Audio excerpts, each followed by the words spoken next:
다니엘서 7장 1절에서 10절까지 말씀을 교독하겠습니다. 다니엘서 7장입니다. 1절. 바벨론 벨사살 왕 원년에 다니엘이 그의 침상에서 꿈을 꾸며 머릿속으로 환상을 받고 그 꿈을 기록하며 그 일의 대략을 진솔하니라.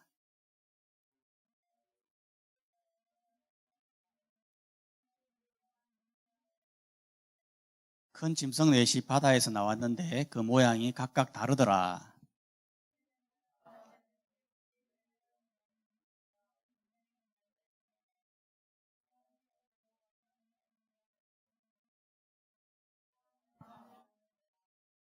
다른 짐승 꽃 둘째는 공과 같은데 그것이 몸 안쪽을 들었고 그 입의 잎사귀에는 새 갈빗대가 물렸는데 그것에게 말하는 자들이 있어 이르기를 일어나서 많은 고기를 먹으라 하더라.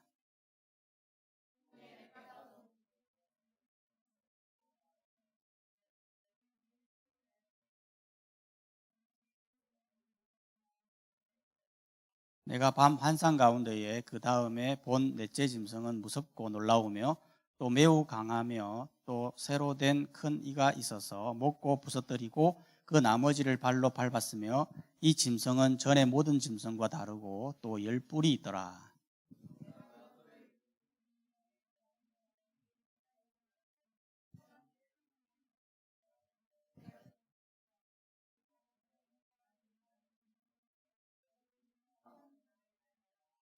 또 내가 보니 왕자가 놓이고 옛적부터 항상 계신 이가 자정하셨는데 그의 옷은 희기가 눈 같고 그의 머리를 온 깨끗한 양의 털 같고 그의 보좌는 불꽃이요 그의 바퀴는 타오르는 불이며.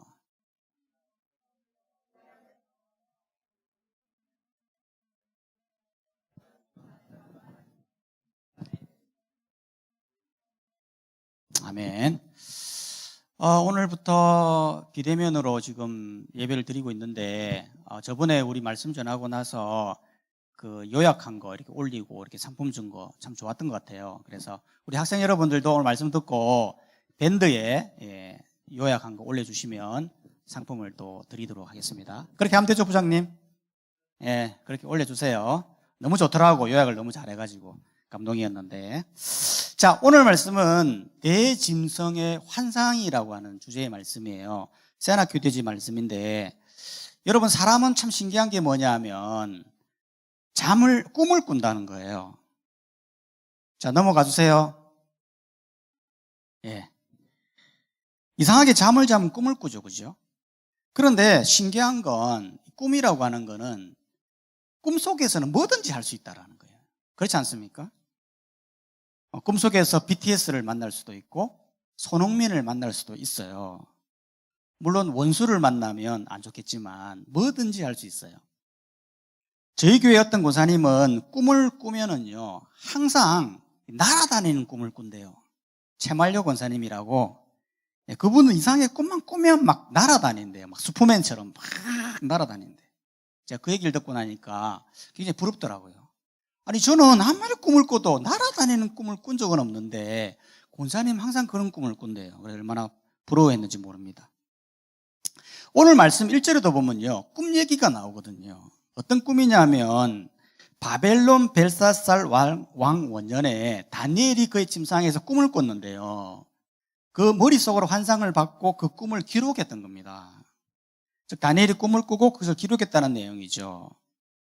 그런데 이 다니엘의 꿈은 굉장히 중요한 꿈이었어요. 왜냐하면 이 꿈은 단순한 꿈이 아니고 미래를 예측하는, 미래에 일어날 일에 대해 계시한 꿈이었기 때문에 그래요. 실제로 이 꿈을 꾸었는데 그 꿈이 나중에 다 이루어져요. 그렇기 때문에 굉장히 중요한 꿈이었다라는 거죠. 그러면 여기에서 한 가지 궁금한 건 뭐냐면 여러분 우리가 꿈을 꾸면요 이게 미래가 예측이 됩니까? 꿈을 꾸면 미래가 보여지고 예측이 되면서 또 그것이 나중에 또 이루어져서 뭐 그게 되느냐라는 거예요. 많은 그리스도인들이 여기에서 사실 오류가 나거든요. 왜냐하면 여러분 봐봐라 성경에 보면 다니엘이 꿈을 꾸어서 실제로 이루어지지 않았냐. 요셉 봐봐라. 요셉이 꿈을 꾸었는데 나중에 다 이루어지지 않았냐. 다니엘서 2장에 가보면 이방인인 느부갓네살 왕도 꿈을 꾸었는데 그게 이루어지지 않았냐라고 하면서 꿈 자체를 굉장히 중요하게 본다라는 거예요. 하지만 이건 잘못된 오류예요. 왜냐하면 여러분, 이때 당시에 이 다니엘의 이 꿈은 구약 시대에 맞는 특별한 계시의 방편이었다는 거예요. 즉 구약 시대에만 통하는 계시의 방편이었다라는 거죠. 하지만 오늘날은 다릅니다, 여러분. 오늘날의 이 계시는 이렇게 이루어지지 않아요. 즉 한 사람에게 미래의 모습을 보여주고 그것이 이루어지고 그러한 방식으로 하지 않는다고요. 그럼 어떻게 이루어지느냐? 그 계시는 다른 게 아니고 말씀으로 이루어지죠. 즉 성경 66권 안에 이미 다 계시되어 있는 거예요. 물론 개인적으로 그 꿈을 통해서 그 개인에게 계시할 수는 있어요.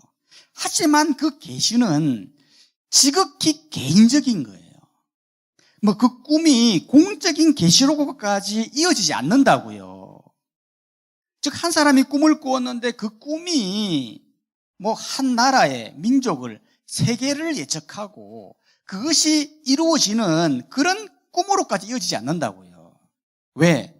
말씀이 이미 다 계시해 놓았기 때문에. 그렇기 때문에 자꾸 꿈 얘기를 하면서 미래에 대해서 말하는 사람, 이런 사람들을 굉장히 조심해야 돼요. 그거 믿으면 안 되거든요. 다미 선교도 한번 봐보세요. 주님이 오신다라고 막 그렇게 극성을 부렸는데 왜 그랬느냐? 아이 한 명이 꾼 그 꿈 때문에 그렇게 된 거예요. 실제로 제가 이전에 있던 교회에서 어떤 인도 선교사님이 오셨는데 그 인도 선교사님이 꿈을 꾸고 환상을 봤다 하면서 무슨 얘기를 했냐면 이 교회가 뱀이 칭칭 감고 있는 꿈을 봤다, 뭐 이렇게 이야기한 거예요. 그러니까 막 교회에서 난리가 난 거예요. 그러면서 뭐라고 이야기하느냐 하면 어쩐지 우리 교회가 부흥이 안 된 이유가 있었구나, 어쩐지 이상하더라 라고 하면서 막 난리가 났는데 나중에 알고 보니까 그 선교사님이 내가 미래를 알려주겠다 라고 하면서 돈을 요구하더라는 거예요. 여러분, 하나님은 지금 이러한 방법으로 계시하지 않아요. 왜? 이미 말씀으로요. 그런데 이 당시에 이 다니엘의 이 꿈은 하나님의 뜻과 미래를 계시하는 엄청난 꿈이었잖아요. 어떤 꿈이었느냐? 총 4짐승에 대한 환상인데요. 이 환상을 보면 너무너무 재밌거든요. 그래서 여러분, 제가 한 마리씩 이렇게 설명을 할 건데 집중해 주시기 바랍니다. 먼저 2절을 보면요, 다니엘이 진술을 합니다. 뭐라고 얘기했냐면 내가 밤에 환상을 보았는데 큰 짐승 4이 바다에서 나왔다. 그 모양이 각각 다르더라. 짐승 4이 어디서 나왔습니까? 어디에서? 바다에서 나왔잖아요. 바다는 뭘 의미하는 거냐면 세상을 의미하는 거예요. 그러니까 이 큰 짐승들이 세상에서 나왔다라는 거죠. 그런데 모양이 다 다르다. 어떻게 다르냐? 첫 번째, 큰 짐승이 뭐냐면 사자예요, 사자. 첫째는 사자와 같던데 독수리의 날개가 있더라라는 거죠. 이 짐승은 누구를 의미하는 거냐면 바벨론입니다.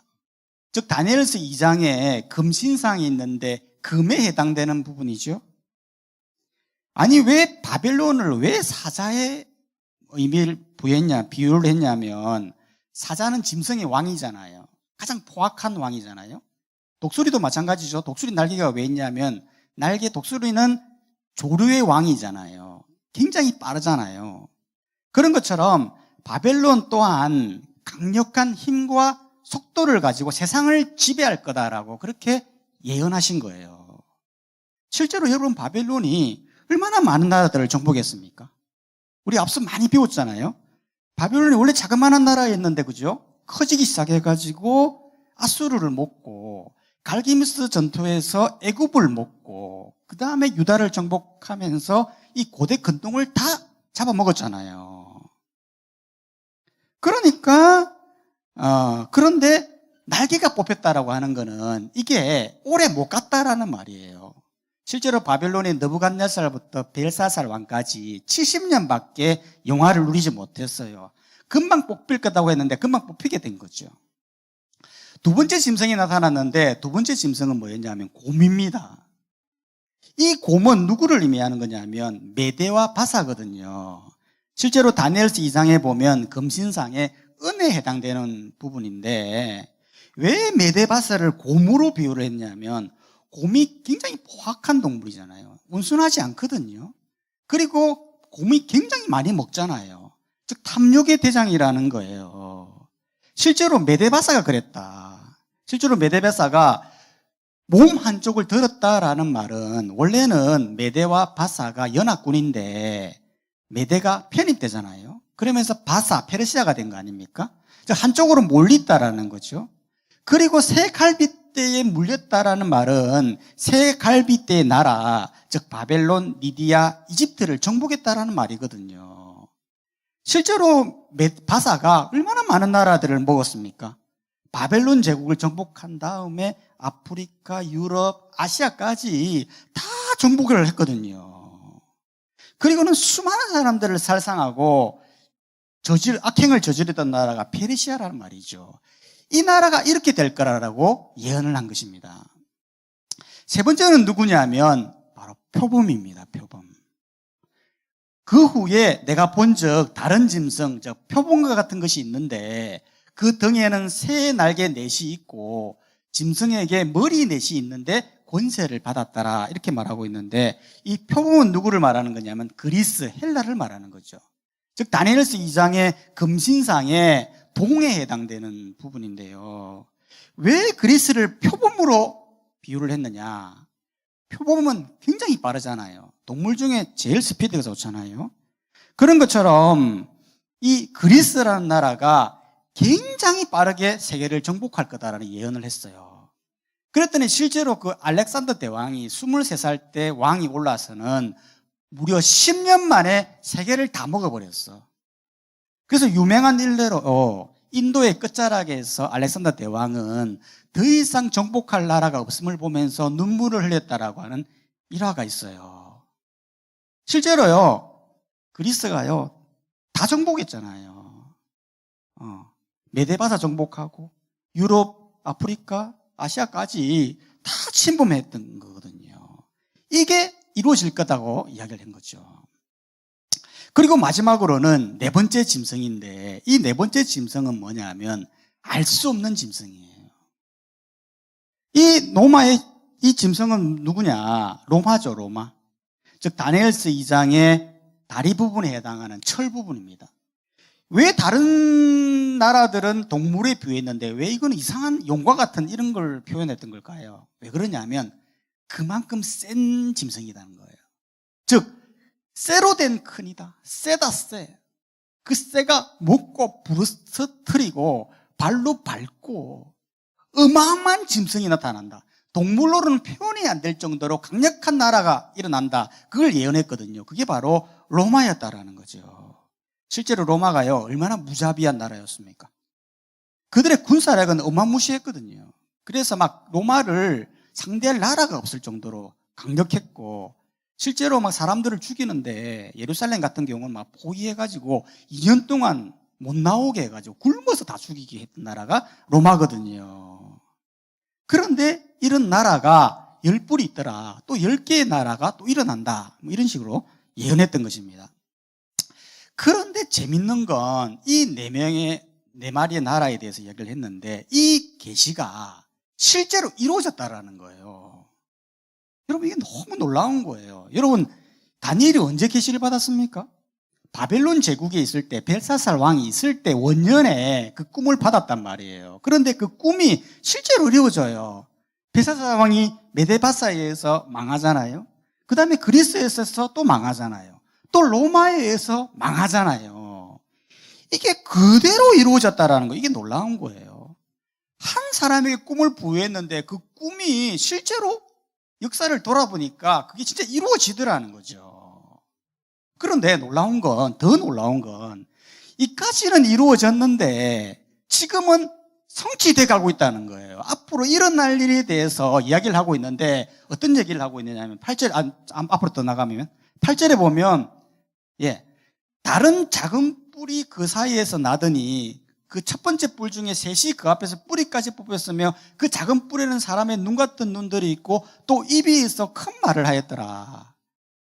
로마까지는 이루어졌잖아요. 그런데 앞으로 나타날 짐승은 뭐냐 하면 작은 뿔이 나타난다. 이 작은 뿔이 큰 뿔을 뽑아내는데 그럼 이 작은 뿔이 뭐냐? 이건 뭐냐 하면 계시록에 보면 이 작은 뿔은 적그리스도를 말하는 거예요. 666 적그리스도.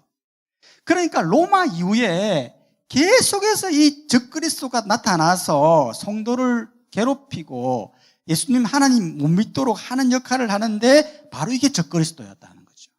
실제로 적그리스도가 네로가 될 수도 있고 그다음에 모택동이 될 수도 있고 김정일이 될 수도 있고 그다음에 히틀러가 될 수도 있는데요. 이거는 여전히 진행 중에 있다라는 거죠. 그래서 지금 얼마나 많은 적그리스도들이 우리를 미혹하고 공격하고 있는지 모릅니다. 적그리스도의 최종 목표는 그리스도인을 삼키는 거죠. 하나님 못 믿도록. 그리고 그래서 지옥으로 끌고 가려고 하기 때문에 우리는 이 적그리스도를 굉장히 조심해야 되는 것입니다. 여러분, 하나님께서 왜 이런 짐승을 보여주는 겁니까? 이걸 통해서 우리에게 교훈하려고 하는 부분이 뭐죠? 그건 다른 게 아니고 한 가지예요. 이 땅에 있는 모든 것은 다 쇠락한다라는 걸 보여주려고 하는 거예요. 여러분 실제로 보십시오. 이런 강력한 나라, 능력을 가지고 있는 이 나라들도 한순간에 다 망했잖아요. 오래 못 갔습니다. 기껏 가봐야 로마 제국 300년이고 10년, 70년, 200년 다 망했어요. 중국 봐보세요. 그렇게 넓은 역사를 가지고 있는 그 중국도 왕조를 보면요 200년 이상 된 왕조가 없어요.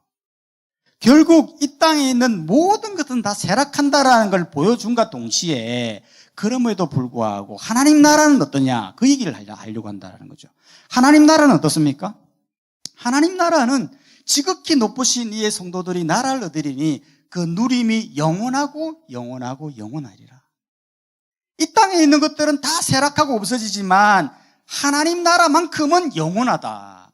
영원하다고 영원하고 영원하다 세 번을 사용했던 이유는 완벽하게 영원하다. 완전히 영원한 나라가 하나님 나라다라는 것을 강조하고 있는 거예요. 그리고 나서는 옛적부터 계신 그 하나님이 지극히 높으신 이 성도들을 위하여 원한을 풀어주시고 때가 이르면 나라를 얻게 되리라. 그 하나님 나라를 얻게 되리라. 이렇게 말하고 있다는 거예요. 그렇기 때문에 우리 눈에는 보이지 않지만 이 세상은 적 그리스도의 공격과 동시에 그 공격 앞에서 살아남는 자들은 영원한 하나님 나라를 얻게 됨을 교훈하기 위해서 이 짐승들을 다 보여주고 있는 거예요. 여러분 실제로도 그렇습니다. 지금 우리 눈에는 보이지 않지만 이 적 그리스도들이 우리를 삼키려고 얼마나 많이 노력하고 있는지 몰라요. 여러분 세계 선교도 그렇지 않습니까? 이번 코로나로 인해서요, 이 세계 선교가 얼마나 심각하냐면 다 막혔어. 그제 저희 동기 선교사님이 교회를 찾아왔는데 코로나로 인해서 세계 선교가 거의 중단이 되었다는 거예요. 우리는 지금 막 교회 하나 이거 지켜내려고 막 정신이 없는데, 그래서 세계를 들여다볼 정신도 없는데, 세계는 보면요, 세계에 막 사탄이 막 세계 선교를 다 막고 있는 거예요, 지금. 실제로 지금 전 세계 선교사 파송 국가 순위를 보면요, 우리나라가 항상 1위, 2위 했거든요. 근데 지금은 8위까지 추락했대요. 지금 1세대가 세워놓은 이 선교지에 선교사가 아예 없대. 그 교회 텅텅 비어 있는 거예요. 그 누가 관리할 거라는 거냐. 사탄은 아주 교묘하게 무서운 기세로 하나님 나라 확장을 지금 막고 있는 거거든요. 이럴 때 우리가 어떻게 되느냐라는 거예요. 정신을 차려야 된다는 거예요. 이 세상에 있는 것은 영원한 것은 없다. 즉 그리스도는 우리는 항상 공격한다. 우리는 이 땅에 소망을 두지 말고 영원한 그 하나님을 소망하며 나아가야 된다. 그거를 깨달아야 된다라는 겁니다. 그렇기 때문에 우리도 이 사실을 깨닫고 하나님 나라를 소망하며 믿음으로 나아가는 우리 파워틴이 다 되시기를 주님의 이름으로 축복합니다.